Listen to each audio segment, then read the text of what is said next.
So just know that it's good to be informed and it's good to know your candidates before the election. So, Amen to that. yeah, that's really, I think it's really important.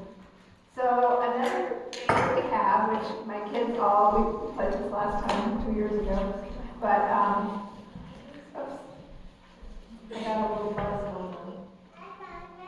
Can you hear that? Maureen? No, it's just you. The further away I can. Anyway, we have another quick game, and this is I'm gonna be assisted by my grandson Dirk. And I didn't touch anything, but it seems like it's this guy right here. You're being Yeah. a personality.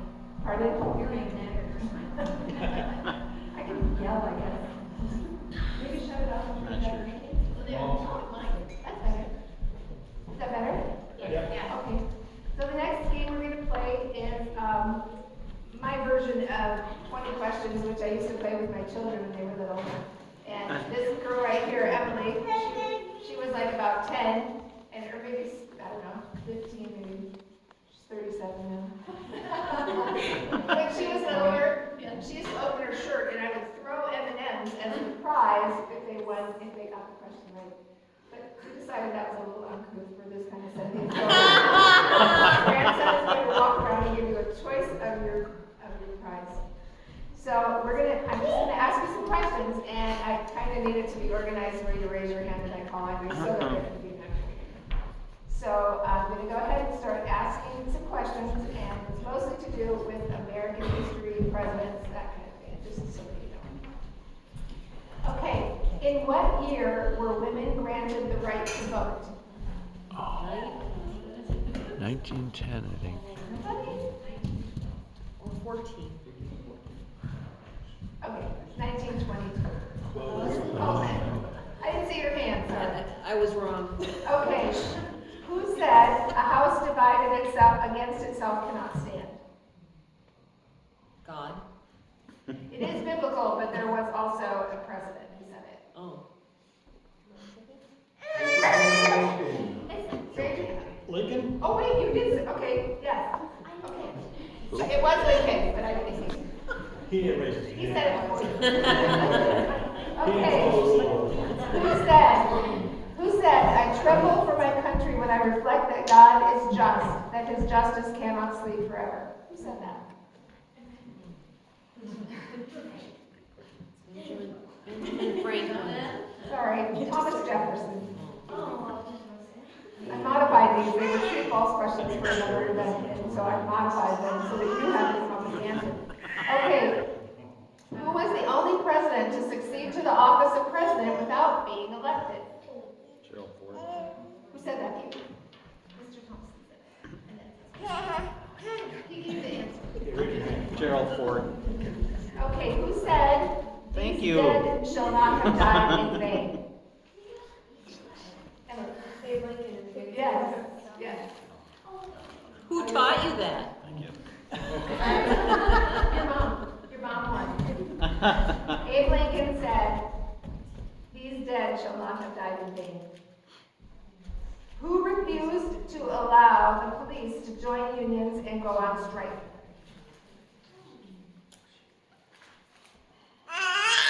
Calvin Coolidge. Close. Who said, "Where liberty dwells, there is my country"? Benjamin Franklin. I was just going to say that. What was Dwight Eisenhower's wife's name? Mamie. Yep. Yeah. I tried to make people out. I said me for my Richard Wilson. Okay. Who said life is not a test, it is an actual emergency? Good luck and Godspeed. Wow. Dr. Rick Kirshner in his new book. Who's gonna know? Who's gonna know that? James. George Washington. Okay. What state is the only state where the star garnet is found? Yes.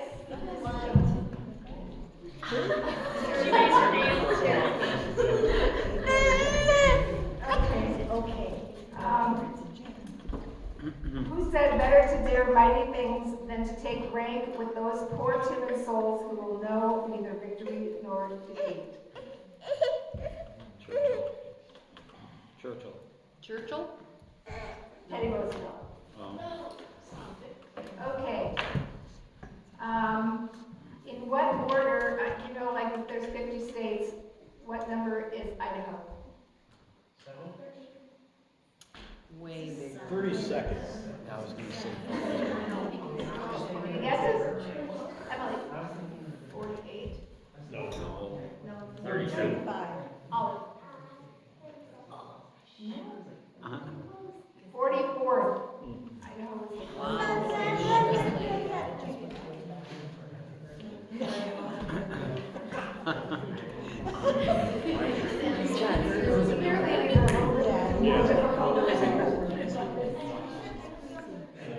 Steel trap. What's that? Never forget that. Well, I have to know. He's resistant. Okay, what was the first American state? The first American state.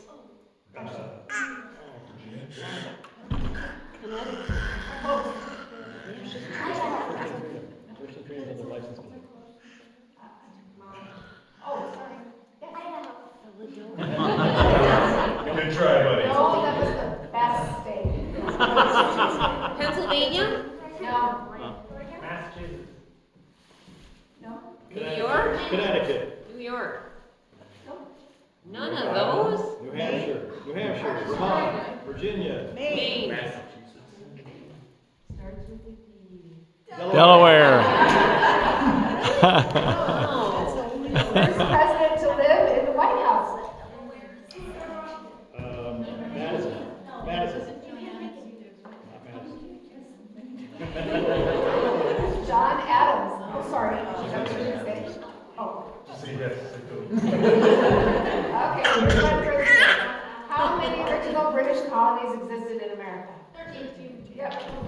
Nah. I don't know how. When was the last time the Liberty Bell rang? Right before it broke. That's right. Give it to him.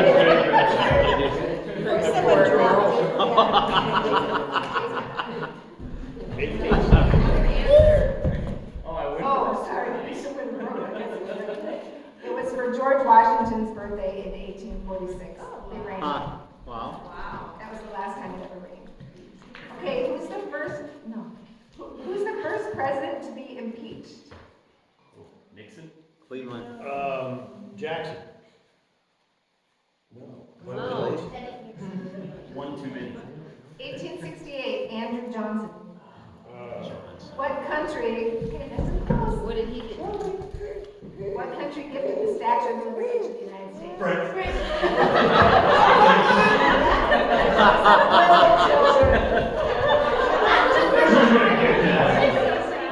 Alright, I asked this question 2 years ago, right here in this room. Not sure if I got it right. Who was the captain of the Titanic when it sank on April 15th, 1912? Edward J. I don't think that's a good last name.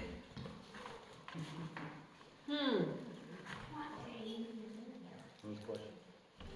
Lisa, aren't you over there Googling all this? Pretty much. I know. Look at these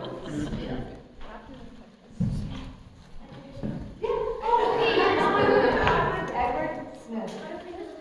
All right. Thank you all for. Thank you.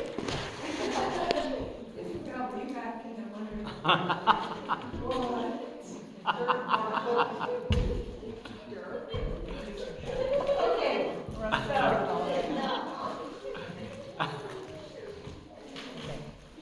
I really am grateful that you're all here, and I'm all excited for this is probably the most coming.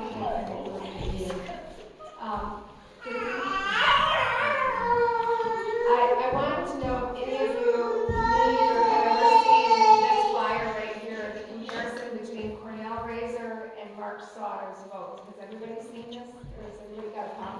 one? Anybody need one? Okay. Third one is go around and hand these to whoever doesn't have one. Sure. Oh, yeah. My reason for running is pretty clear, and you may have heard me say it somewhere on my Facebook or even in person, but my reason for running in this election is because, and I got you, because the incumbent, Mark Sauter, votes with the Democrats. Last year, he voted with them 83% of the time, and this year, 74% of the time.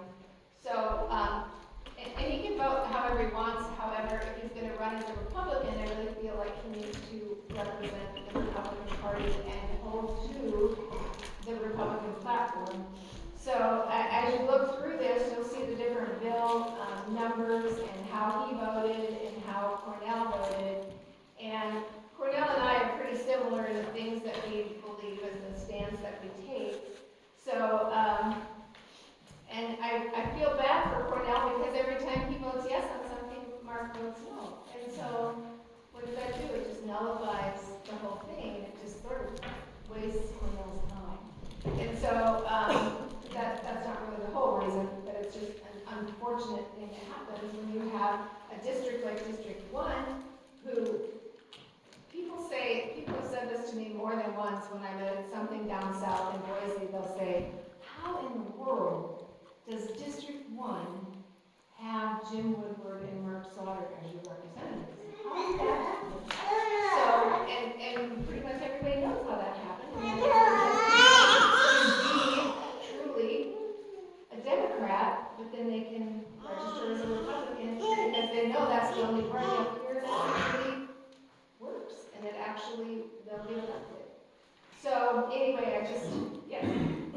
Added to that, they also have had a long-term process to get other Democrats to register as Republicans. Yeah. And Republicans only vote about 12% of them in the primaries, which is where these folks really get elected. Right. So it's been through a course of time that this has happened, but now they're really getting brazen, and they're not only just going for big positions, they want to infiltrate our central committees. And so that's what's happening now, where they're actually running as Republicans and trying to fill our committees with people who are not truly Republican. So I know you're here and you're running for committee, policing committee person, and that's really, really courageous of you because it's people that, we need more people like that will say, I'll run because I am a true Republican. And so we have on our central committee in Bonner County, we have just a section of people that always vote to the left, and similarly up in Boundary County. So We have 8 of 34. yeah, 8 out of 34. They all sit together, they all vote together, and they pretty much, sort of a little bit upset the meetings and things like that. So I didn't want to get off on the rabbit trail, but I just want to say good people need to run for those person roles. And Tara's dad, Josh, is also running for somebody who is moving out of the area. So it's going to be exciting to see who actually gets into the central committee coming up here in June when they refigure everything for the next 2 years. But I just want to touch real briefly just on the things that really matter to me and I know matter to people in this area because we did a phone poll last summer, and when we would poll people, we'd ask them certain questions to kind of see where they were at on what they thought was important. And illegal immigration is still very important to people. Property tax, either a complete elimination of it or incrementally, like moving it, bringing it down. I really feel like it should be brought down in some way, and not later, but sooner, for people who are on fixed incomes, because they're literally being taxed out of their own homes, and they may have owned it for 20, 30, 40 years, and they maybe even paid it off already, but they still have that big tax bill, and it just makes a big dent in their income. So that's something that's really important to me, and also grocery tax repeal. That is also something that tried, it didn't go very far, and they didn't accomplish it. So hence, we still have grocery tax. And the thing about grocery tax is it had been at 3%, then it jumped down to 6%, and it's been staying at 6%. But if not grocery tax repeal, then at least lowering of it would be what I would go for. Something else that my opponent has not voted for, and that is medical freedom and the mask mandates, the vaccine mandates. He didn't want any prohibiting any kind of mandates. He felt that those should stay in place, whereas Cornell wants medical freedom, wants the freedom from the masks. And I'll take the medical freedom just a little bit farther. There's been a lot of talk about geoengineering, about cloud seeding, and all the things going on in the sky. And so I went to a meeting at the Capitol where there were 4 professionals there, a doctor and a U.S. hotshot firefighter, and different people who really had knowledge about what is in our skies when we see that crisscross pattern. And some people say, oh, it's just from airplanes, but anyway, they're testing. They tested up at Priest Lake, not too far from here. They tested the water. And the heavy metals that they're finding in these tests are strontium and aluminum and barium, which are all not healthy for human beings or your animals or your soil that you're growing your vegetables in. And so, so that's something I would really like to address if I were elected, because I really feel like it's not right that they're spending taxpayer money on it, and they're also, what was I going to say? Oh, they're spending taxpayer money on it, but they're not telling the taxpayers what they're doing. And so it's a mystery to a lot of people, and that's why there's so much conjecture about what it actually is. So I would really like to get to the bottom of that. And that is one of my top 4 things that I think is really important. So I guess I kind of just jumped right into issues, but I forgot to introduce my husband, who's right there, Steve. And these are my children over here. My oldest daughter is Emily, and then second oldest is Hillary. My oldest son is Marshall, and one of our younger sons is Joshua. And Marshall's wife, Whitney, and Joshua's wife, Tara. And and these are my, well, these 2 here are my grandkids. But anyway, we, most of you guys know where we came from. We came from Northwest Montana. So for those who don't know, we lived and lived in Troy for 13 years. And so we went from there, then we moved to Moscow, Idaho. And that's where several of the kids went to Christian school down there. That's why we moved from the Northwest Montana down to Moscow to go to school. Because I had been homeschooling for so many years, and I was just kind of tired, and so I thought, well, before I get burnt out, I'm just going to go ahead and put them into a Christian school. So that's what I did. But that's what we did. And then Steve also had a job that took him away from home 5 days a week, and so we ended up, I was sort of single parenting, and I just needed a break. So, so every homeschool mom needs some kind of break sometime. And that was our answer. So, and then we moved up here, and we've been in this area for a little over 10 years. So anyway, politically, I've been doing political things since Emily was a baby.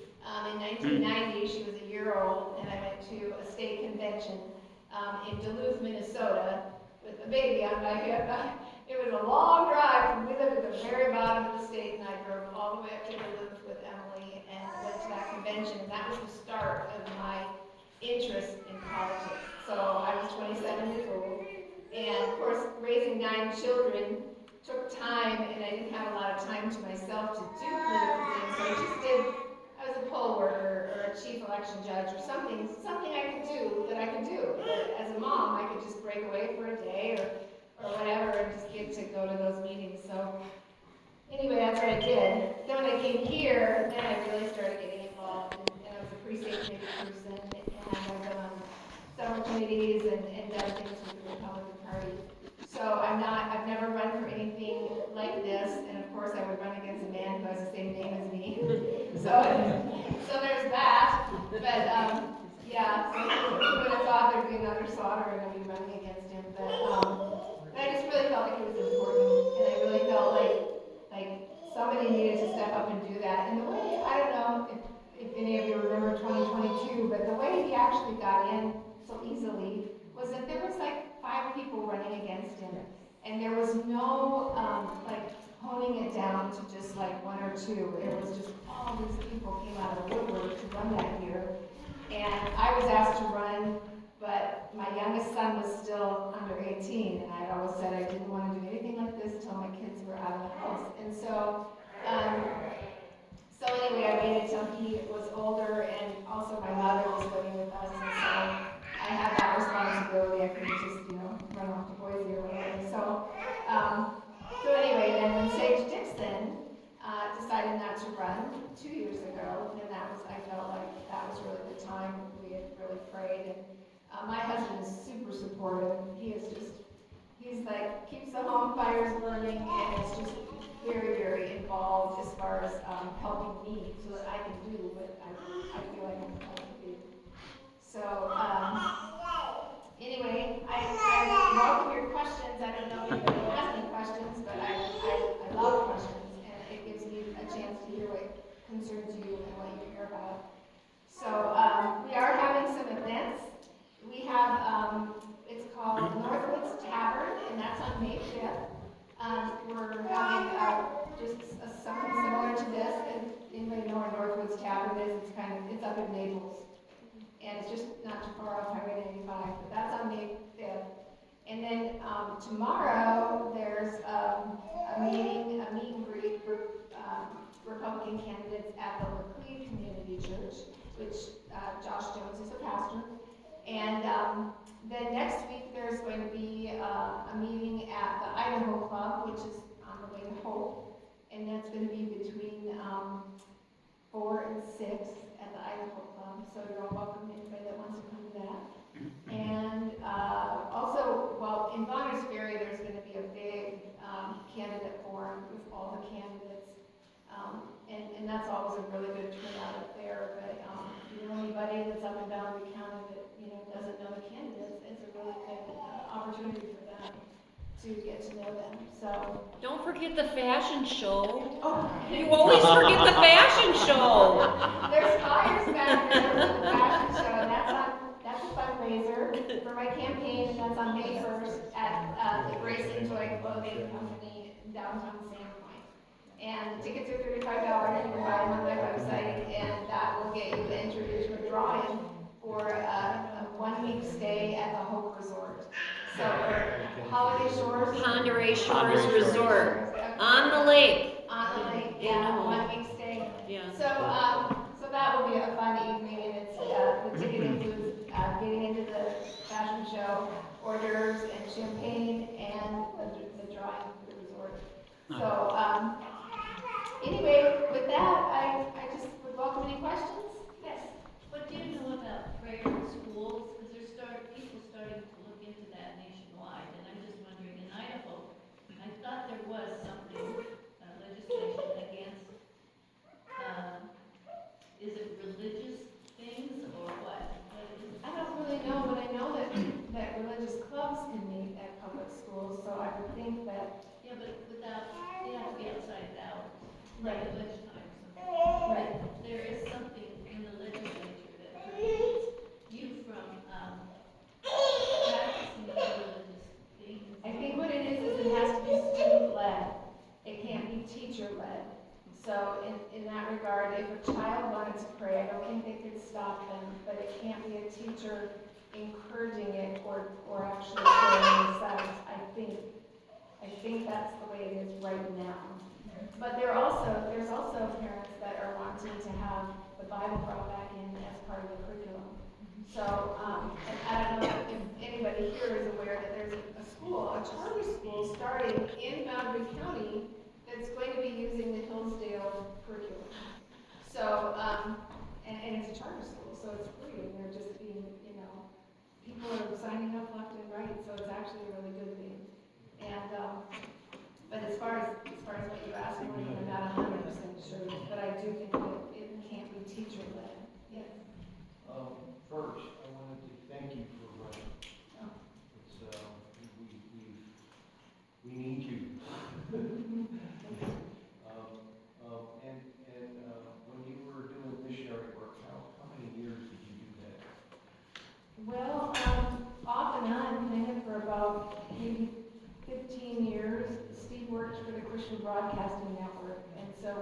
some traveling to Asia, and he actually went to Africa prior to that. But we did some traveling into orphanages and did some ministry with the Christian Broadcasting Network. And then we also did some ministry with a ministry called One Heart Global Ministry in Ecuador. And we did, our kids, all of our kids have been there. Oh, sorry, you went to Peru. Yeah, some of our kids didn't make it with us to Ecuador, but some went on other missions trips with different organizations. But we did clinics in Ecuador where we took brand new shoes and socks. We would take 1,000 pairs of brand new shoes and socks, and we would do clinics where we would wash their feet, and then the doctors and nurses that were in our group would check them over and make sure that their feet were in good condition, and then we would issue them then their new shoes and their new socks. And so we did that for a couple of years, and several of our kids went with Steve one time, and then I went with a couple of the kids another time, and then we ended up actually moving there for, we lived there for 24 months. And our younger 4 boys were enrolled in a bilingual school, and so they learned the language, and then they were able to do missions work on the weekends. And so, and that was when our 4 younger boys were like 10, 12, 14, 16, that kind of age range. So yeah, it was really rich, and it also really helped us gain, I think our whole family really was able to gain a better worldview once you stepped outside your home country and you saw just how good you really had it. And so I do kind of feel like as a candidate, I feel really relatable to the people in my districts because I've been at different socioeconomic levels in the 40 years I've been married to Steve. And I can really relate to people. I can relate to them, if they're having a hard time making payments. I can relate to them if they're doing well. I can just remember some lessons you never forget.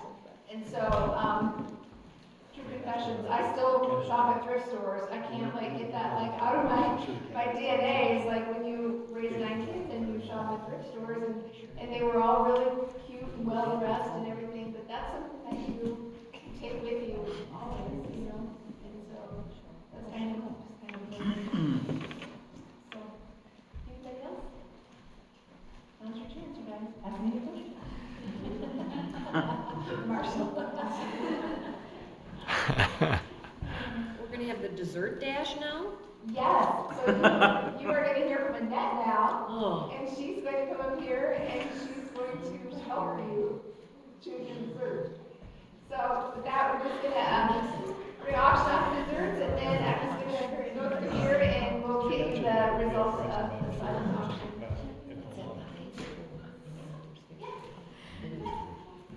Okay, ready, Annette?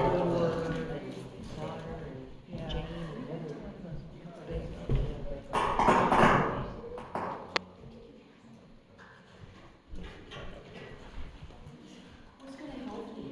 Dave Marshall.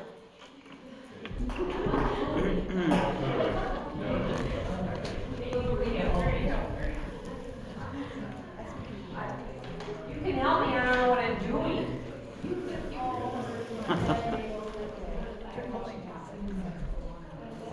All right.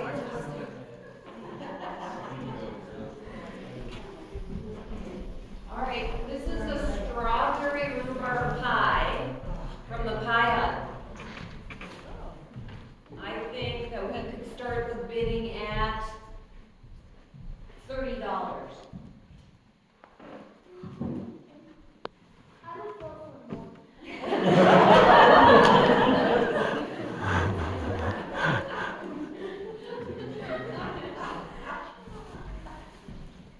Anybody want a strawberry rhubarb pie from Pie Hut? It's a fundraiser.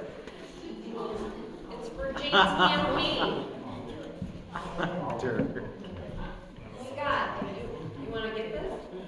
I do. You're gonna say that about everyone. It's this one or the huckleberry pie? I'll do this one. All right. $30. Okay?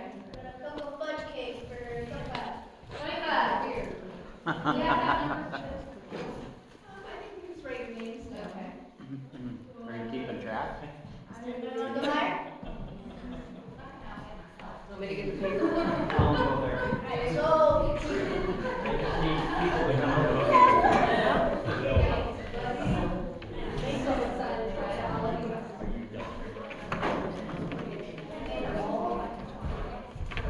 Oh, this is the one I wanted, really. Huckleberry pie. Look at that. Huckleberry pie. They gotta come and talk to me. What? Like, they gotta come and talk. $22. 25. Awesome.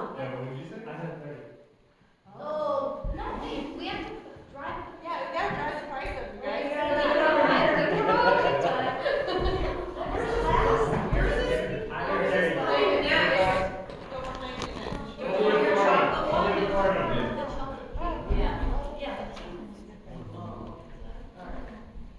All right, Huckleberry pie, where are we at? 30?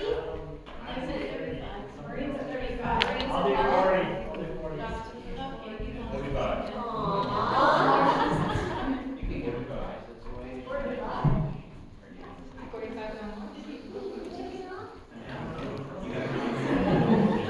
Yeah, we will.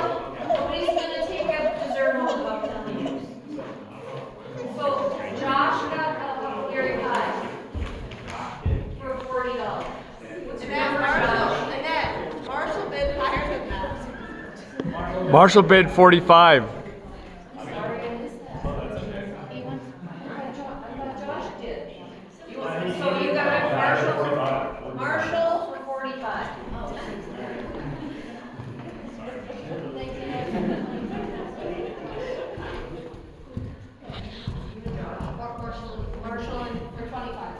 25 to Marshall for a chocolate cake. Hey, David. All right. Let's find a cake. Starting at 20. There's some done 25. Maybe the last 20. Alright, keep going. These are 25. Oh, maybe the last 30. Good job. Oh. You made this.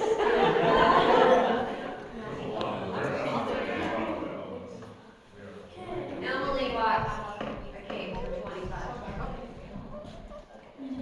All right. This is the big beautiful bill. Chocolate cake, chocolate frosting, homemade. So we start at 35. Oh, you can just leave. Anybody want it for 40? Josh, you gonna go home empty-handed? You really was that. Was he? How much? So 35? Do I have 40?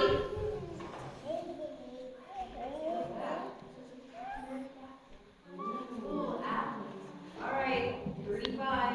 Going once, going twice. Sold to Marine. And Doug. Alright, after 5. 30.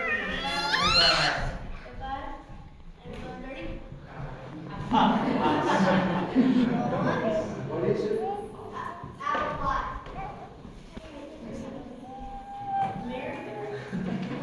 Okay, once. Okay.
luck.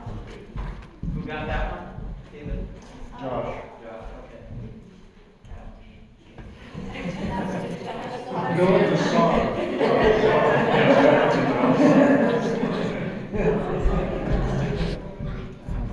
Also, Josh.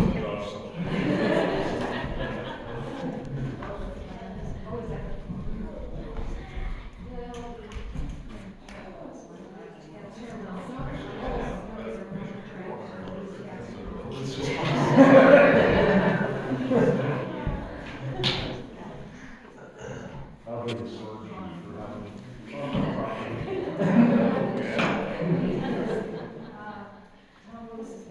Oh, look at this. It's on. Isn't it beautiful? And it's creamy, right? Not sugary. Oh, it's so beautiful. I think we'll start at 25. Oh, you're gonna buy it? Josh, anybody else? 25, going once, going twice? Josh? Josh gets this one.